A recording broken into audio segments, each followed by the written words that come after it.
فرزند زہرا یہ حالات برے ہیں۔ کاشانہ بصیرت ایک ایسا مکمل یوٹیوب چینل جس پر محروم بصارت کے لیے بالخصوص اور تمام افراد کے لیے بالعموم سینکڑوں کی تعداد میں اسلامی کتب دستیاب ہیں۔ لہذا گزارش ہے کہ آپ اپنی ذمہ داری نبھاتے ہوئے کاشانہ بصیرت کو سبسکرائب کرنے کے ساتھ ساتھ بیل آئیکن کو پریس کیجیے تاکہ آپ علم کے حصول کے ساتھ ساتھ مذہب اہل بیت کی اشاعت میں بھی اہم کردار ادا کرتے رہیں۔ کاشانہ بصیرت۔ فرزند زہرا یہ حالات برے ہیں۔ بسم اللہ الرحمن الرحیم۔ السلام علیکم۔ یہ کتاب آپ کے لیے کاشانہ بصیرت کی یوٹیوب چینل کی جانب سے ریکارڈ کی جا رہی ہے۔ اس میں کتاب حضرت صدیقہ طاہرہ سلام اللہ علیہ، تالیف حضرت علامہ عبدالحسین امینی نجفی۔ اب ہم کتاب کا پارٹ نمبر 12 پڑھیں گے۔ چھٹا باب امیر المومنین علیہ السلام کی ولایت اور بعد رسول ان پر ہونے والے مظالم کے سلسلے میں حضرت زہرا سلام اللہ علیہ کی حمایت، صفحہ نمبر 159 صدیقہ طاہرہ سے خلیفہ کی معذرت۔ یہ تمام روایتیں ہم نے پیش کیا اور بعض وہ روایتیں جنہیں ہم نے پیش نہیں کیا ان افراد کے قول کی تکذیب کر رہی ہیں جو بغیر دلیل کے ہوا میں بات کرتے ہیں اور شبی کی اس روایت کو پیش کرتے ہیں۔ ابو بکر فاطمہ کے پاس آئے۔ اس وقت وہ بہت زیادہ بیمار تھیں۔ انہوں نے اجازت طلب کی۔ فاطمہ نے علی سے کہا دروازے پر ابو بکر کھڑے ہیں اور اجازت طلب کر رہے ہیں، اگر کہیں تو اجازت دے دوں۔ کہا کیا میرا اجازت دینا تمہیں پسند ہے؟ کہا ہاں۔ چنانچہ ابو بکر داخل ہوئے اور معذرت طلب کی اور ان سے بات کی اور حضرت فاطمہ بھی ان سے راضی ہو گئیں۔ اوزائی سے منقول ہے، مجھے معلوم ہوا ہے کہ فاطمہ بنت رسول ابو بکر سے ناراض تھیں۔ ایک دن ابو بکر شدید گرمی میں گھر سے نکلے اور حضرت کے گھر کے دروازے پر کھڑے ہو گئے اور کہا یہاں سے اس وقت تک نہیں جاؤں گا جب تک رسول خدا کی بیٹی مجھ سے راضی نہ ہو جائیں۔ یہ سن کر علی فاطمہ کے پاس آئے اور انہیں قسم دی کہ ان سے راضی ہو جائے، چنانچہ وہ راضی ہو گئیں۔ کتاب کا حوالہ ہے ریاض النظرہ جلد نمبر 2 صفحہ نمبر 120، جلد نمبر 1 صفحہ نمبر 152، تاریخ ابن کثیر جلد نمبر 5 صفحہ نمبر 289، جلد نمبر 5 صفحہ نمبر 310، حوادث سن 11 ہجری۔ ان صحیح روایتوں کے مقابلے میں اس روایت کی کیا اہمیت ہے جو روایت کسی بھی حافظ اور امام حدیث کی مستند کتابوں میں دستیاب نہیں ہے۔ صرف اوزائی متوفی سن 157 ہجری سے موصول ہوئی ہے اور شعبی متوفی سن 104 یا 107 یا 109 یا سن 110 ہجری نے اسے بطور مرسل نقل کیا ہے۔ میں نہیں جانتے اس روایت کو کس نے اس حد تک پہنچایا، کس نے اس کی روایت کی اور ان دونوں پر کس نے اس روایت کی وحی کی۔ ہاں، جس روایت کو ابن قتیبہ نے نقل کیا وہ 7 کی روایات سے میل کھاتی ہے، وہ نقل کرتا ہے عمر نے ابو بکر سے کہا آؤ فاطمہ کے پاس چلیں، اس لیے کہ ہم نے انہیں ناراض کیا ہے۔ چنانچہ وہ دونوں چلے اور فاطمہ سے گھر میں داخل ہونے کی اجازت مانگی، لیکن انہوں نے اجازت نہیں دی۔ یہ دیکھ کر علی ان کے پاس گئے، ان سے بات کی اور ان دونوں کو گھر کے اندر لائے۔ جب وہ دونوں فاطمہ کے پاس بیٹھے تو انہوں نے اپنا چہرہ دیوار کی طرف کر لیا۔ ان دونوں نے سلام کیا لیکن انہوں نے جواب سلام نہیں دیا۔ یہ دیکھ کر ابو بکر نے کہا اے رسول خدا کی چہیتی بیٹی، خدا کی قسم میری نظر میں رسول خدا کی رشتہ داری میری رشتہ داری سے زیادہ محبوب ہے۔ میں آپ کو اپنی بیٹی عائشہ سے زیادہ دوست رکھتا ہوں۔ مجھے پسند تھا کہ جس دن آپ کے والد نے وفات پائی اسی دن میں بھی مر جاؤں تاکہ ان کے بعد زندہ نہ رہوں۔ کیا آپ سمجھتی ہیں کہ میں آپ کو پہچانتے ہوئے اور آپ کے فضل و شرف سے واقف ہونے کے باوجود آپ کو آپ کے حق اور رسول خدا کی میراث سے محروم کروں گا؟ لیکن میں نے رسول خدا صلی اللہ علیہ وسلم کو فرماتے ہوئے سنا ہے کہ ہم میراث نہیں چھوڑتے، جو چھوڑتے ہیں وہ صدقہ ہوتا ہے۔ فاطمہ نے کہا مجھے بتاؤ، اگر میں رسول خدا کی کوئی حدیث بیان کروں تو اسے سنو گے اور اس پر عمل کرو گے؟ دونوں نے کہا ہاں۔ فرمایا تمہیں خدا کی قسم ہے، کیا تم نے رسول خدا سے نہیں سنا ہے کہ آپ نے فرمایا فاطمہ کی رضائیت میری رضائیت ہے، فاطمہ کا غضب میرا غضب ہے۔ جس نے میری بیٹی فاطمہ کو دوست رکھا اس نے مجھے دوست رکھا، اور جس نے فاطمہ کو ناراض کیا اس نے مجھے ناراض کیا۔ دونوں نے کہا ہاں ہم نے رسول خدا سے یہ حدیث سنی ہے۔ فرمایا میں خدا اور ملائکہ کو گواہ قرار دے کر کہتی ہوں کہ تم لوگوں نے مجھے ناراض کیا، مجھے راضی نہ کیا۔ جب رسول خدا سے ملاقات کروں گی تو تم دونوں کی شکایت کروں گی۔ ابو بکر نے کہا اے فاطمہ میں آپ کی اور ان کی ناراضگی سے خدا کی پناہ چاہتا ہوں۔ اس کے بعد ابو بکر بہت روئے، نزدیک تھا کہ مر جاتے۔ فاطمہ نے کہا خدا کی قسم میں ہر نماز میں تم لوگوں پر نفرین کروں گی۔ پھر ابو بکر روتے ہوئے گھر سے باہر چلے گئے۔ لوگ ان کے پاس جمع ہوئے۔ ابو بکر نے ان سے کہا ہر شخص اپنے اہل و عیال کے ساتھ خوشحال زندگی بسر کر رہا ہے اور میں پریشانی میں ہوں۔ مجھے تمہاری بیعت کی قطعی ضرورت نہیں، اپنی بیعت واپس لے لو۔ کتاب کا حوالہ ہے الامامہ و سیاسیت، جلد نمبر 1 صفحہ نمبر 14، جلد نمبر 1 صفحہ نمبر 20، اعلام النساء جلد نمبر 3 صفحہ نمبر 214، جلد نمبر 4 صفحہ نمبر 123-124۔ دردناک کلام پر ایک نظر۔ ہم ابن کثیر کی طرح خلیفہ کے دفاع میں کچھ کہنے سے قاصر ہیں۔ وہ اپنی تاریخ میں لکھتے ہیں البدایہ و نہایہ جلد نمبر 5 صفحہ نمبر 249، جلد نمبر 5 صفحہ نمبر 270، 310 حوادث سن 11 ہجری۔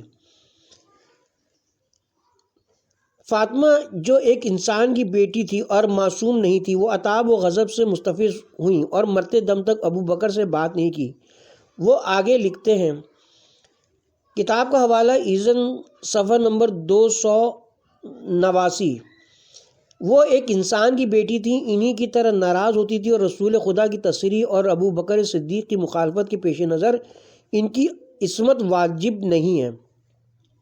ہم قرآن مجید کی آیت تطہیر جو بی بی ان کے والد، ان کے شوہر اور ان کے دونوں فرزندوں کے بارے میں نازل ہوئی ہے کہ سامنے گستاخی اور بکواس کی جرت کیسے کر سکتے ہیں، ایسی بات کیسے کہہ سکتے ہیں، حالانکہ رسول خدا کا ارشاد ہماری آنکھوں کے سامنے ہے۔ فاطمہ میرے جگر کا ٹکڑا ہے، جس نے اسے ناراض کیا اس نے مجھے ناراض کیا۔ ایک روایت ہے میرے جگر کا ٹکڑا ہے جس نے اسے اذیت دی اس نے مجھے اذیت دی، جس نے اسے ناراض کیا اس نے مجھے ناراض کیا۔ فاطمہ میرے جگر کا ٹکڑا ہے، جس نے اسے ناراض کیا اس نے مجھے ناراض کیا، اور جس نے اسے خوشنود کیا اس نے مجھے خوشنود کیا۔ دوسرے الفاظ تاج العروس میں ہے، جلد نمبر 1 صفحہ نمبر 485۔ فاطمہ میرے جگر کا ٹکڑا ہے، جس نے اسے اذیت دی اس نے مجھے اذیت دی، اور جس نے اسے غمگین کیا اس نے مجھے غمگین کیا۔ دوسرے الفاظ فاطمہ میرے جگر کا ٹکڑا ہے، جس نے اسے پریشانیوں میں گرفتار کیا اس نے مجھے پریشانیوں میں گرفتار کیا، اور جس نے اسے اذیت دی اس نے مجھے اذیت دی۔ دوسرے الفاظ تاج العروس جلد نمبر 6 صفحہ نمبر 139 میں اس طرح معنی کیا گیا ہے فاطمہ میرے جگر کا ٹکڑا ہے، جس نے اس کی مدد کی اور اس کا ساتھ دیا اس نے میری مدد کی اور میرا ساتھ دیا ہے، اور جس نے اس کے کام کو پائے تکمیل تک پہنچایا ہے اس نے میرے کام کو پائے تکمیل تک پہنچایا ہے۔ دوسرے الفاظ ہیں فاطمہ میری شاخ اور میرا حصہ ہے، جس نے اسے خوشحال کیا اس نے مجھے خوشحال کیا، اور جس نے اسے ناراض کیا اس نے مجھے ناراض کیا۔ دوسرے الفاظ فاطمہ میرے جگر کا ٹکڑا ہے، فاطمہ میرے جگر کا ٹکڑا ہے، جس نے اس کی مدد کی اور اس کا ساتھ دیا اس نے میری مدد کی اور میرا ساتھ دیا ہے، اور جس نے اس کے کام کو پائے تکمیل تک پہنچایا ہے اس نے میرے کام کو پائے تکمیل تک پہنچایا ہے۔ دوسرے الفاظ ہیں فاطمہ میری شاخ اور میرا حصہ ہے، جس نے اسے خوشحال کیا اس نے مجھے خوشحال کیا، اور جس نے اسے ناراض کیا اس نے مجھے ناراض کیا۔ دوسرے الفاظ فاطمہ میرے جگر کا ٹکڑا ہے، جس نے اسے ستایا اس نے مجھے ستایا ہے۔ دوسرے الفاظ فاطمہ میرے جگر کا ٹکڑا ہے، جس نے اسے ناراض کیا اس نے مجھے ناراض کیا، اور جس نے اسے خوشحال کیا اس نے مجھے خوشحال کیا۔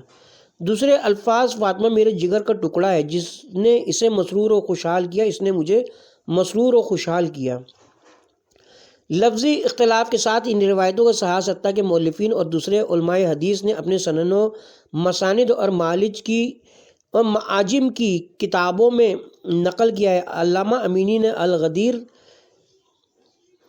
کتاب کا حوالہ ہے ملاحظہ الغدیر جلد نمبر 7 صفحہ نمبر 311-318 میں ان روایتوں کے 59 راویوں کی اسماء قلم بند کیے۔ ان میں سے بعض یہ ہیں نمبر 1 ابن ابی ملیکہ متوفی سن 117 ہجری، جیسا کہ بخاری، مسلم، ابن ماجہ، ابو داؤد، احمد اور حاکم کی روایت میں ہے۔ صحیح بخاری جلد نمبر 3 صفحہ نمبر 1374، حوالہ نمبر 3556، صحیح مسلم جلد نمبر 5 صفحہ نمبر 5354، حوالہ نمبر 9394، کتاب فضائل الصحابہ، سنن ابن ماجہ جلد نمبر 1 صفحہ نمبر 643 644، حوالہ نمبر 1998، سنن ابو داؤد جلد نمبر 2 صفحہ نمبر 226، حوالہ نمبر 2071، مسند احمد جلد نمبر 5 صفحہ نمبر 430، حوالہ نمبر 18447، مستدرک حاکم جلد نمبر 3 صفحہ نمبر 173، حوالہ نمبر 4751۔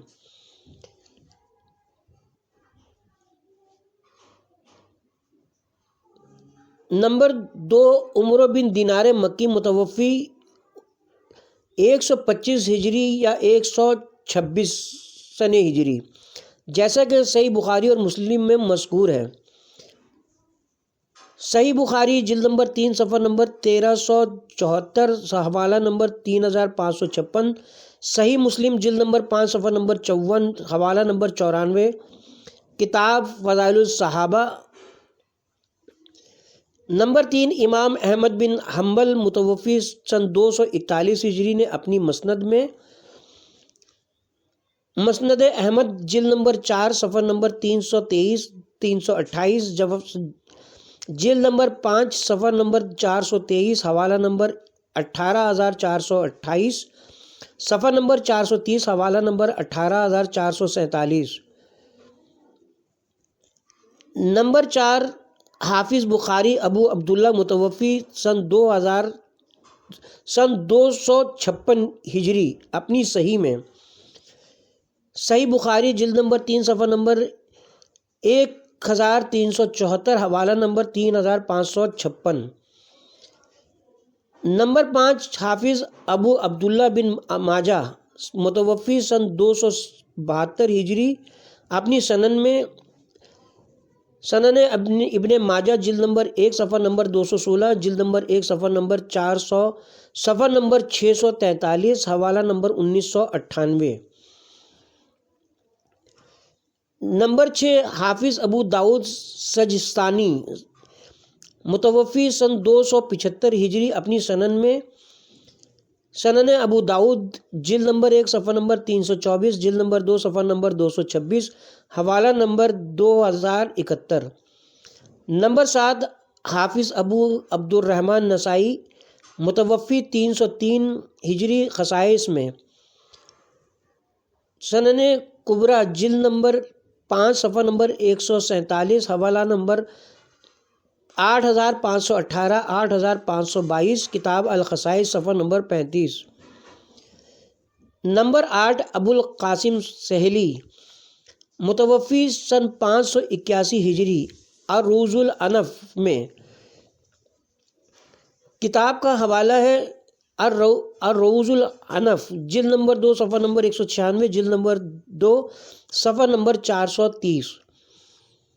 وہ لکھتے ہیں ابو لبابہ رفاع بن منظر نے اپنی توبہ کے وقت خود کو باندھ لیا۔ جب اس کی توبہ قبول ہوئی تو فاطمہ نے اسے کھولنا چاہا۔ رفاع نے کہا میں نے قسم کھائی کہ مجھے صرف رسول خدا ہی کھولیں گے۔ یہ سن کر رسول خدا نے فرمایا فاطمہ میرے جگر کا ٹکڑا ہے۔ خداوند عالم نے رسول خدا اور فاطمہ پر صلوات بھیجی ہے۔ یہ حدیث اس بات پر دلالت کر رہی ہے کہ جو فاطمہ کو برا بھلا کہے وہ کافر ہے، اور جس نے ان پر صلوات بھیجی اس نے ان کے والد گرامی پر صلوات بھیجی ہے۔ نمبر 9 ابن ابی الحدید معتزلی متوفی 586 ہجری شرح نہج البلاغہ میں، شرح نہج البلاغہ جلد نمبر 2 صفحہ نمبر 458، جلد نمبر 9 صفحہ نمبر 193، خطبہ نمبر 156۔ نمبر 10 حافظ جلال الدین سیوطی متوفی سن 911 ہجری نے جامع صغیر اور کبیر میں، کتاب کا حوالہ جامع الاحادیث جلد نمبر 5 صفحہ نمبر 258، حوالہ نمبر 14724 14725۔ نمبر 11 زین الدین مناوی متوفی سن 1031 ہجری یا 1035 ہجری نے کنز الدقائق میں کتاب کنز الدقائق صفحہ نمبر 96 جلد نمبر 2 صفحہ نمبر 24 وہ شرح جامع صغیر میں لکھتے ہیں، سہلی نے اس روایت سے استدلال کیا ہے کہ جس نے بھی فاطمہ کو برا بھلا کہا وہ کافر ہے، اس لیے کہ اس نے اس عمل کے ذریعے ان کو ناراض کیا ہے۔ یہ بھی کہا ہے کہ فاطمہ ابو بکر و عمر سے افضل ہیں۔ شریف سمودی کہتے ہیں واضح بات ہے کہ فاطمہ کی اولاد ان کے جگر کے ٹکڑے ہیں اور ان کے وسیلے سے رسول خدا کے بھی جگر کے ٹکڑے ہوئے۔ یہی وجہ ہے کہ جب ام الفضل نے خواب میں دیکھا کہ حضرت کے جسم کا ایک ٹکڑا ان کے کمرے میں موجود ہے تو رسول نے اس کی تعبیر یہ بیان کی کہ فاطمہ سے ایک بیٹا پیدا ہوگا جو ان کے کمرے میں رکھا جائے گا۔ چنانچہ فاطمہ نے حسن کو جنم دیا اور ان کے کمرے میں رکھا گیا۔ لہٰذا اس وقت حضرت کی ذریت چاہے جہاں بھی ہو وہ اسی ٹکڑے کا ایک حصہ ہے، چاہے واسطے کتنے ہی زیادہ ہوں۔ اس بات پر جو بھی غور و فکر کرے گا وہ اپنے دل میں ان کے لیے اہمیت و عظمت اور ان کے دشمنوں سے دشمنی کا احساس کرے گا۔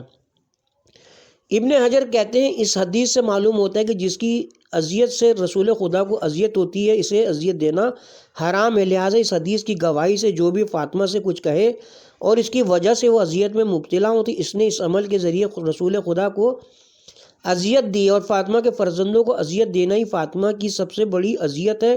یہی وجہ ہے کہ مجھے ایسے بہت سے لوگ یاد ہیں جنہوں نے ان کے فرزندوں کو اذیت دی ہے اور بہت جلدی اسی دنیا میں انہیں سزا مل گئی، اور آخرت کا عذاب تو اس سے بھی زیادہ سخت ہے۔ شرح جامع صغیر جلد نمبر 4 صفحہ نمبر 421۔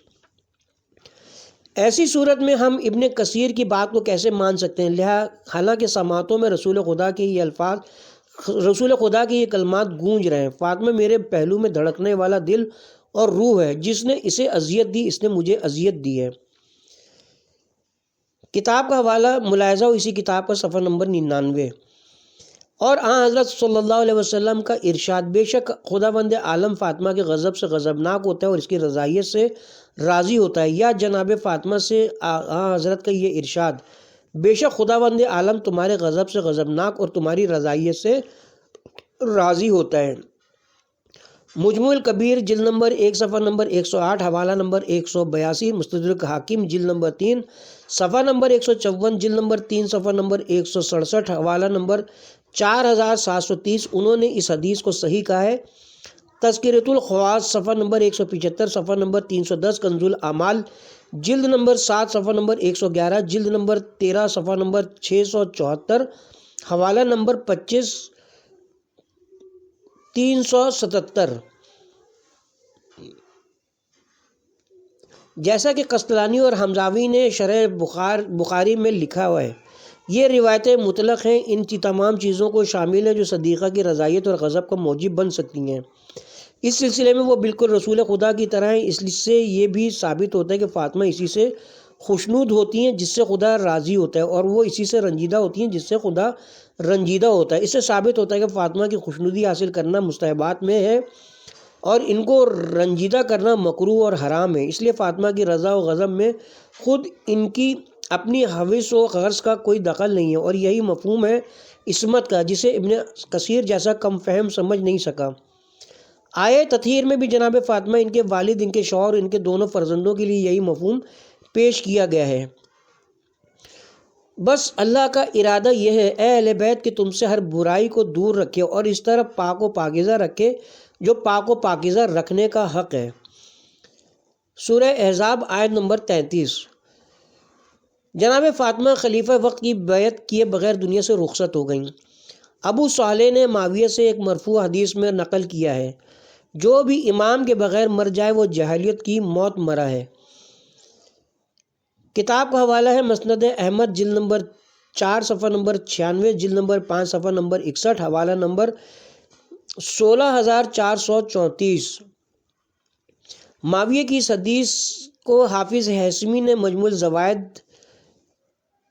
الزوائد جلد نمبر 2 جلد نمبر دیا ہے، پہ صفحہ نمبر ہوگا 2185، اور ابو داؤد طیالسی نے مسند مسند طلاسی صفحہ نمبر 259 میں عبداللہ بن عمر کے طریق سے نقل کیا ہے۔ اس حدیث کی مختلف طریق سے منقول دوسرے الفاظ کے ذریعے تائید ہوتی ہے۔ ان میں سے بعض یہ ہیں۔ رسول خدا صلی اللہ علیہ وسلم فرماتے ہیں، جو شخص مر جائے اور اس کی گردن پر کسی کی بیعت نہ ہو وہ جاہلیت کی موت مرا ہے۔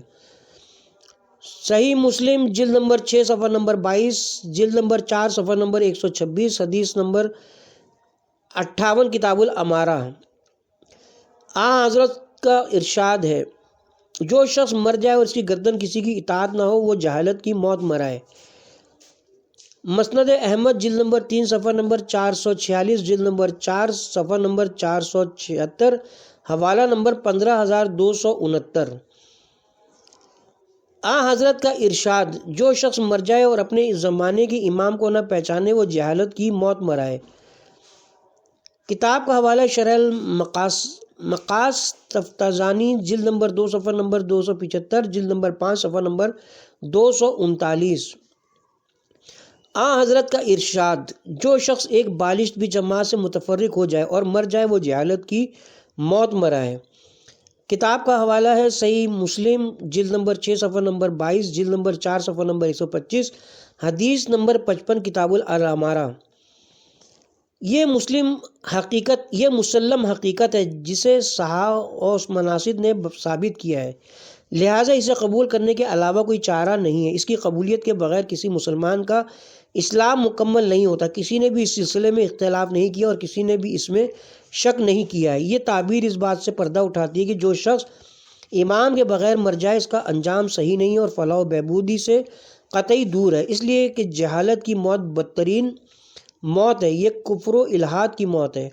لیکن یہاں پر جو بات قابل توجہ ہے جس پر بحث ضروری ہے اور وہ یہ ہے کہ فاطمہ زہرا جو قرآن کی روشنی میں پاک و پاکیزہ اور ان کی خوشنودی رسول کی خوشنودی اور ان کا غم و غصہ رسول اکرم کا غم و غصہ تھا، وہ اس حالت میں دنیا سے رخصت ہوئی کہ ان کی گردن پر اس شخص کی بیعت نہیں تھی جس کے بارے میں گمان کیا گیا کہ وہ خلیفہ وقت ہے۔ 6 مہینے کی مدت میں ان کے شوہر بھی انہی کی طرح ہیں، چنانچہ صحیح بخاری و مسلم میں ہیں۔ جب تک فاطمہ زندہ تھیں وہ لوگ ان کے احترام میں علی سے تعرض نہ کرتے تھے، لیکن فاطمہ کے انتقال کے بعد علی نے لوگوں کو اپنا مخالف پایا۔ صحیح بخاری کتاب المغازی جلد نمبر 6 صفحہ نمبر 197، جلد نمبر 4 صفحہ نمبر 540، صفحہ نمبر 1540، حدیث نمبر 3998۔ صحیح مسلم کتاب الجہاد جلد نمبر 5 صفحہ نمبر 154، جلد نمبر 4 صفحہ نمبر 30، حدیث نمبر 52۔ قرطبی نے المفہم میں لکھا ہے، جناب فاطمہ کی حیات کے زمانے تک لوگ علی کا احترام کرتے تھے اس لیے کہ وہ رسول خدا کے جگر کا ٹکڑا اور علی کی زوجہ تھیں، لیکن جب فاطمہ کی وفات ہو گئی اور علی نے ابو بکر کی بیعت نہیں کی تو لوگ ان کے احترام سے منحرف ہو گئے، ان کا احترام کرنا چھوڑ دیا۔ لوگوں نے بیعت لے کر وحدت میں شامل کرنے کا ارادہ کر لیا۔ لہذا یہاں 3 احتمالات پائے جاتے ہیں، یا یہ کہ جناب فاطمہ پر ان کے والد کے دین کی ضروریات میں سے ایک ضروری امر جو سب سے اہم اور ضروری تھا پوشیدہ رہ گیا، حالانکہ دیہات و شہر میں رہنے والی تمام امت نے اس کی حفاظت کی اور جناب فاطمہ معاذ اللہ اپنے والد کی سنت کے علاوہ کسی اور سنت پر دنیا سے رخصت ہو گئیں، یا یہ کہ حدیث صحیح نہ ہو حالانکہ شیعہ و اہل سنت کے تمام حفاظ نے اسے نقل کیا ہے اور پوری امت نے اسے تسلیم کیا ہے، یا یہ کہ جناب فاطمہ ایک شخص کو نہیں مانتی تھیں جس نے خلافت کی ردا اوڑھ رکھی تھی، اس کے دعوے سے موافق نہیں تھیں اور اسے خلافت کا مستحق نہیں سمجھتی تھیں۔ امیر المومنین کی بھی یہی حالت ہے، یعنی حضرت کے سلسلے میں انہی 3 احتمالات کو ماننا پڑے گا جب انہوں نے 6 مہینوں میں ابو بکر کی بیعت نہیں کی تھی۔ کیا کوئی مسلمان پہلے احتمال کو مان سکتا ہے کہ جسے عقل و منطق نہیں تسلیم کر رہی ہے، اسے رسول خدا کے پارے جگر اور ان کے شوہر جو رسول خدا کے نفس اور ان کے وصیے کے لیے تسلیم کریں؟ انہیں کوئی ایسا کہہ ہی نہیں سکتا۔ جہاں تک دوسرے احتمال کا سوال ہے تو میں نہیں سمجھ سکتا کہ جو حدیث شرائط صحت و قبول کے اعتبار سے کامل ہے، علماء حدیث اور ماہرین فن نے جس کے سامنے سر تسلیم خم کیا ہو، نیز امت مسلمہ نے اس کے معنی پر اجماع کر لیا ہے۔ ایسی حدیث کے ہوتے ہوئے کوئی جاہل انسان بھی دوسرے احتمال کی موافقت کرے گا، لہٰذا صرف تیسرا احتمال اپنی جگہ باقی رہ جاتا ہے۔ بنابری جس خلافت کی صدیقہ طاہرہ مترف نہیں تھیں اور اس حالت میں دنیا سے رخصت ہو گئیں کہ اس پر اور اس کے مالک پر غضبناک تھی، مولا امیر المومنین تھوڑے مدت تک ہی صحیح اس میں تاخیر کو جائز سمجھتے ہیں۔ وہ اپنے شوہر کو بیعت سے روک رہی ہیں اور خود بھی بیعت سے اجتناب کر رہی ہیں، اور یہ بھی جانتی ہیں کہ جو شخص امام کی معرفت کے بغیر مر جائے تو اس کی موت جہالت کی موت ہوگی۔ ایسی صورت میں ایسی خلافت اسی بات کی مستحق ہے کہ اس سے اجتناب کیا جائے اور خلیفہ کا اقرار کرنے سے پرہیز کیا جائے۔ جناب فاطمہ سلام اللہ علیہ کا گریہ۔ صدیقہ طاہرہ جناب فاطمہ زہرا سلام اللہ علیہ رسول خدا پر گریہ کرتی ہوئی فرماتی تھیں: اے والد گرامی جو خدا سے نزدیک ہو گئے، اے والد گرامی جس نے اپنے رب کی آواز پر لبیک کہا، اے والد گرامی ہم اپنی شکایت جبرائیل سے کرتے ہیں، اے والد گرامی جو جنت فردوس میں موجود ہیں۔ صحیح بخاری جلد نمبر 4 صفحہ نمبر 1619 حوالہ نمبر 4193 باب رضی النبی وفاتہ۔ نیز جناب فاطمہ نے ان کی قبر کے سرانے بیٹھ کر ایک مٹھی خاک اٹھائی اور اسے اپنی آنکھوں پر مل کر گریہ کرتے ہوئے فرمایا: جو رسول خدا کی مٹی کو سونگے اس کی کیا کیفیت ہوگی، ہاں اس کے بعد وہ کبھی اچھی خوشبو کو نہیں سونگ پائے گا۔ مجھ پر ایسی مصیبتیں ڈھائی گئیں کہ اگر دنوں پر پڑتیں تو تاریک راتوں میں تبدیل ہو جاتا۔ کتاب کا حوالہ الوفا فی الفضائل المصطفیٰ ابن جوزی صفحہ نمبر 819 حوالہ نمبر 1538 علام النساء جلد نمبر 3 صفحہ نمبر 1205 جلد نمبر 4 صفحہ نمبر 113۔ صدیقہ طاہرہ پر امیر المومنین علیہ السلام کا نالہ و شیون اور ان کے لیے طویل گریہ و زاری۔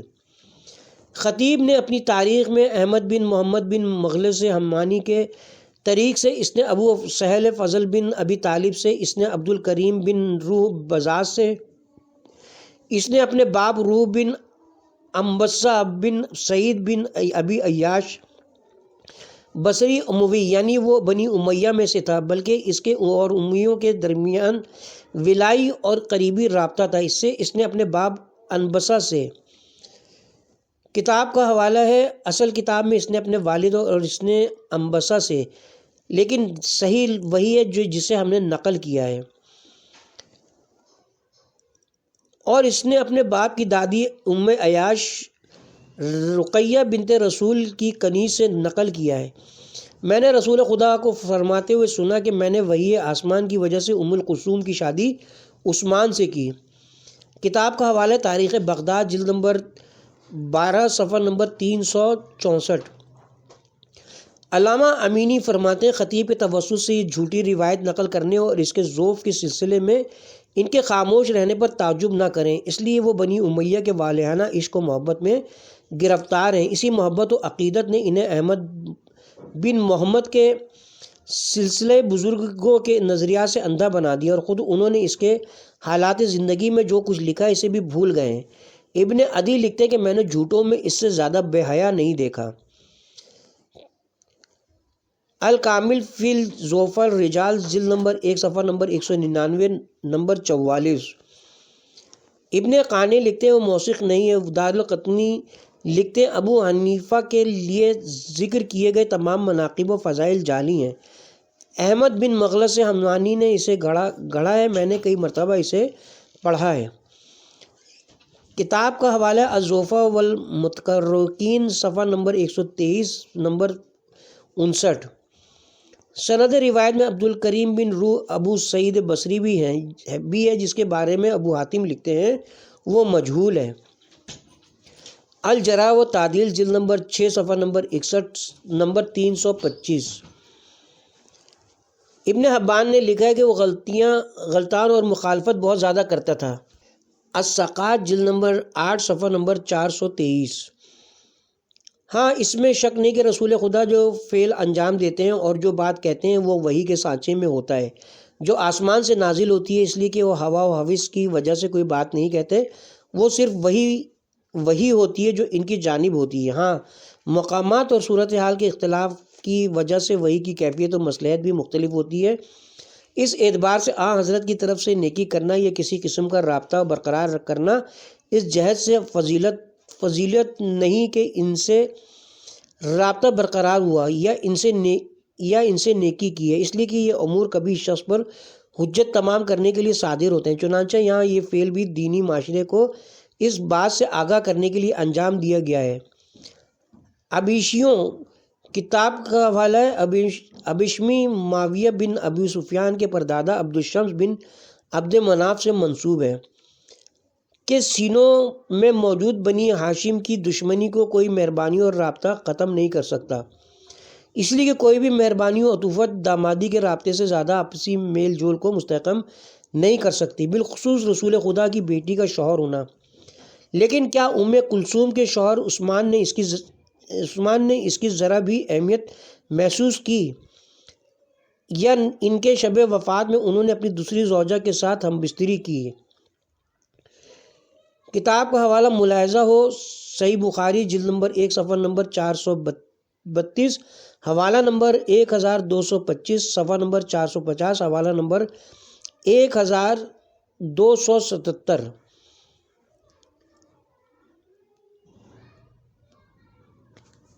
یا نبوی شرافت سے جدا ہونے کا انہیں کوئی دکھ نہیں تھا، یہاں تک کہ رسول خدا نے لوگوں کے سامنے ان کی توہین کی، انہیں ذلیل کیا اور خود ان کو اپنی ہی زوجہ کی قبر میں اترنے کو حرام قرار دے دیا، حالانکہ ظاہراً ان کے والد کے بعد وہی لوگوں میں سب سے زیادہ اس کے مستحق تھے۔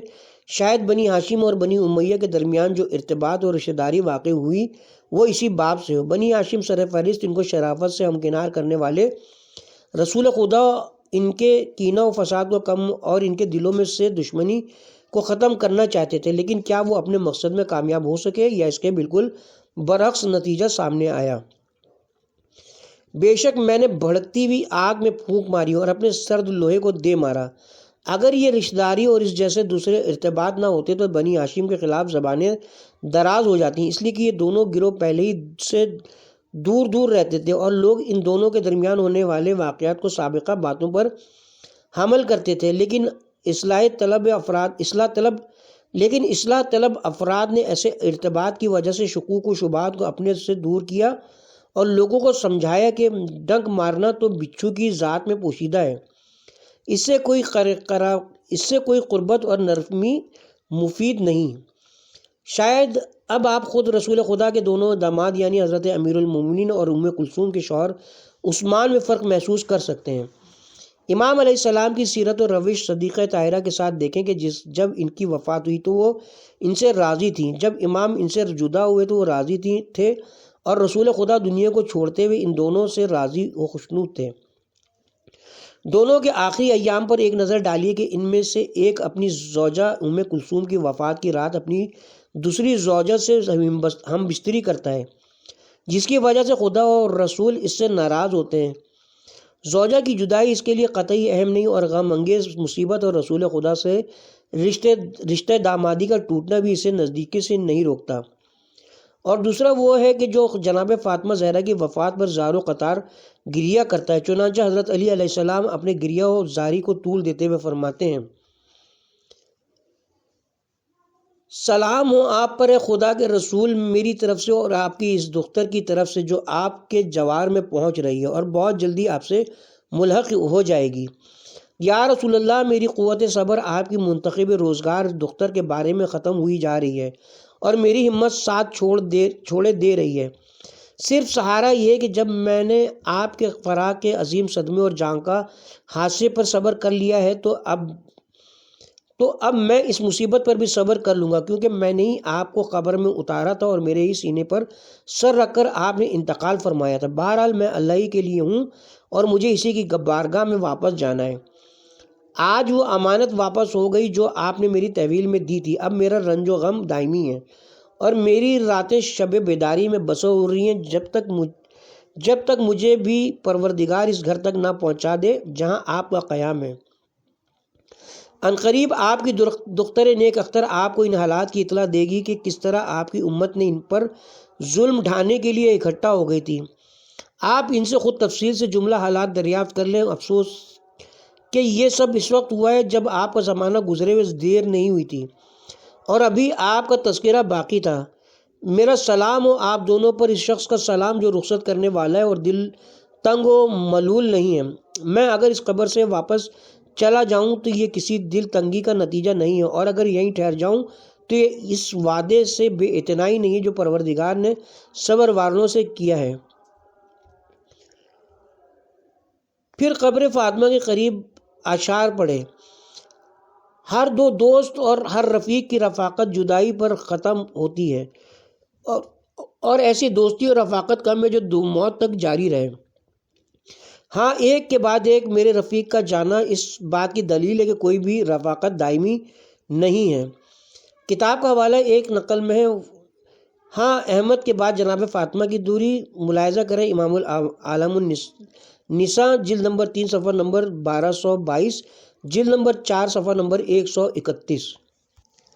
اس کے ساتھ ہی کتاب حضرت صدیقہ طاہرہ سلام اللہ علیہ یہاں پہ اختتام پذیر ہوئی، جس کی تالیف حضرت علامہ عبدالحسین امینی نجفی، ترتیب تحقیق و ترجمہ حجت الاسلام آقا شفیع شہروردی، ترجمہ سید شاہد جمال رضوی گوپال پوری نے کیا تھا۔